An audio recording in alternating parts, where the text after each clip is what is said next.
As the world begins to wake, the mind also starts to gather its thoughts for the day ahead. Early morning often brings a quiet kind of clarity. It gives people space to look outward, to stay curious, and to meet the world with a more open mind. A new day begins with questions. What is worth learning? What is worth understanding more deeply? And what kind of value grows as life continues to unfold? This feels like the right moment to begin a conversation about wealth, about learning, and the curiosity that keeps a person connected to a changing world. Hi, Simon. Glad to have you here. Welcome to the conversation. It's great to see you, Kevin. Welcome to Cambridge. It's very quiet because everyone's really studying. The exams will be coming up soon. So, Kevin, what's it like to be back in Cambridge? Do you feel like a student all over again? Well, it's always to be back to campus. Not to mention it is Cambridge, it is St. Catharine. But to be honest, back to 20 years ago, this is exactly where I try to escape from. I have to say, initially I feel frustrated when I first enter the real world and practice financial industry, because what I learned from school is not exactly mapping what I'm doing in the financial world. But when I get more experience, I think school never meant to tell you everything. The true idea is to tell you the methodology, how you perceive the world. It's all about the cognitive framework. Professor Simon, what about you? I know you have a lot of experience from the industry and then academic world. So on the other side of the industry and on the other side of the classroom, how do you think of the school? Well, for me, I see my role as learning to try and understand certain things about the world and then explaining that as best I can to my students. Comparing my time when I was a student, I mean, learning in some ways doesn't change. And I think back to the teachers I had who really inspired me and motivated me. And I try to be like them. I try to bring that same spirit to the classroom. The other thing that's changed for me over time is that I teach classes with 45, 50 nationalities in the room. I feel like the world comes to me. In an educational context, diversity is incredibly valuable. It's really a changing world. A lot of going on nowadays. Technology, breakthrough of AI, robots, geopolitical tension, trade war, and energy transition, climate change.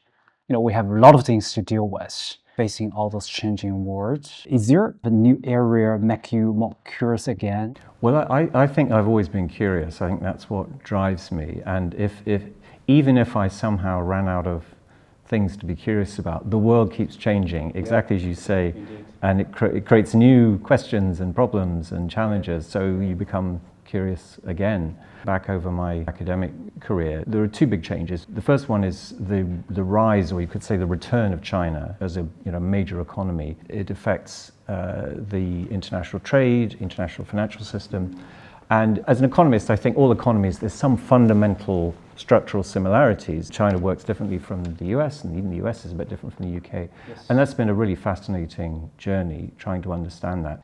But the other thing, in my mind, I give a lot of thoughts is AI development.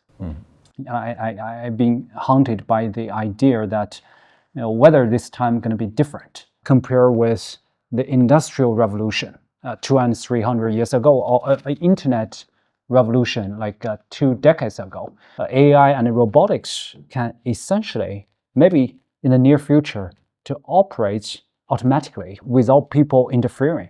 So think about that. In the traditional economic theory of production function, when labor decay from a factor into cost, meaning when people decay from a producer to a consumer, what does people mean for the production function? As a market strategist, the market actually is a very quick-fire mirror of the real world. It reflects basically everything. Whenever there's a breakthrough of event or whatever, AI technology, geopolitical tension, even this monetary policy or liquidity situation, it probably being reflected by the market by 15 minutes. We are required to be basically on top of everything, but I think it's really mission impossible. But it reminds me to be open-minded, to always stay humble, to stay hungry. for those new knowledges. Over the long career, you must have this kind of feeling of deja vu movement. Looks quite similar in the history, but never exactly the same. So is there a kind of a moment that you think maybe it's time to think differently? You will know that in finance, as they say, the most dangerous expression is "this time it's different." But we always say that. Except sometimes it is, and that's the tricky, how do you know when it really is different?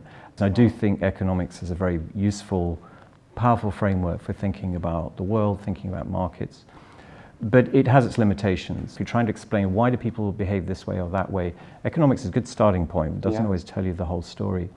And for me, the gap is history. As somebody famous once said, history doesn't repeat, but it rhymes. Nothing's completely new. And it's because people are kind of the same. And you mentioned the Thucydides trap, and if you go back to ancient Greece, the people are recognizably the same as us. They have their jealousies and tensions, and they act out of sometimes good motives, sometimes bad. At some deep level, it's similar.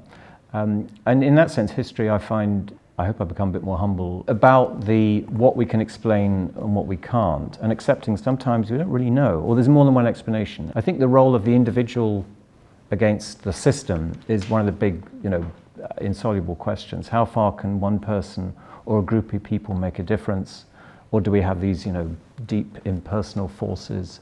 Of course we have both, and that's how they come together and how, we as individuals can do our little bit to hopefully nudge things in the right direction. That's for me one of the great challenges, but it's really fascinating.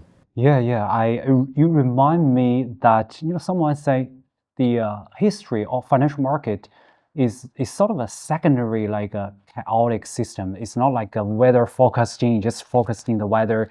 It's like what you do, you focus is actually changing the system. I recall a wise man also said the problem of the world of the history is that the wise actually overanalyzed before it act, but the rest actually act before giving second thoughts.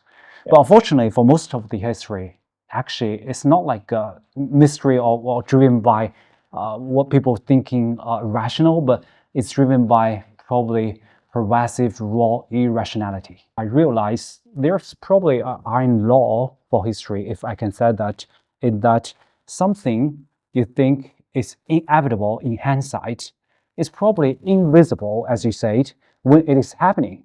And the more people know the details, the more they feel like it's random. And those with little context of what is happening back then is more quicker and easy to conclude that the outcome is almost certain. So how I deal with that is always try to debrief myself, but really try to immerse myself into the words, try to picturing I'm standing at that point of time, what is different, what is not.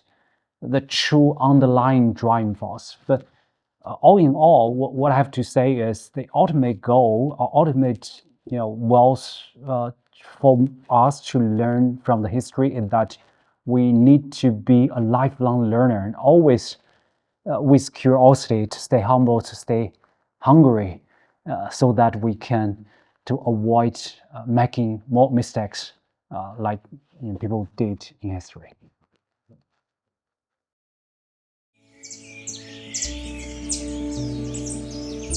As the day gradually begins, the thoughts from this conversation continue to unfold. Curiosity keeps people moving toward the world. Learning gives that moment depth, direction, and patience. Across time, wealth grows through the way a person sees, thinks, learns, and shares. It lives in the question they continue to ask, the value they carry forward, and the influence they leave with others.